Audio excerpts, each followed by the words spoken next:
入館お願いします。はい、ありがとうございます。中って撮影って大丈夫なんですか？大丈夫です。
なんだ、その木戸から、木戸から。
一番長く確実にね、ぐらいに、ロズウェルっていうところですね、UFO が墜落して、でそこでその回収された宇宙人が、なんかアメリカで実はそれ隠し持ってるっていう、そういう伝説80年代に起きったんですよ。だいぶちょっと重たいけど、そういう不思議な番組とかもすごいいっぱいあるんですよ。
服をご用意いただきますよう、いらっしゃいませ、いらっしゃいませ。ありがとうございます。ありがとうございます。今コンビ300番台連続開放になります。了解です。じゃあ、当店開始します。お客様、マナトでのご乗船か、マナトで、マナトがご覧とございます。それでは、当店の一発でかましにし、本日のよりおきや日々を込み、しっかりといただきます。それでは、水筒をお願いします。ありがとうございます。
私はあの人を保証しますよ。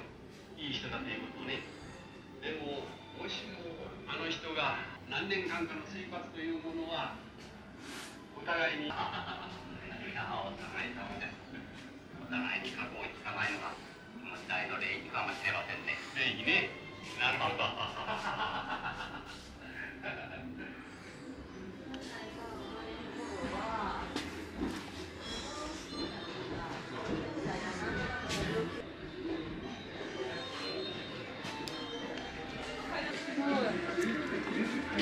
どう充電話ってこれ何だった？いや、これはないね。この木のやつはない。さすがにガラスだった。木のやつはない。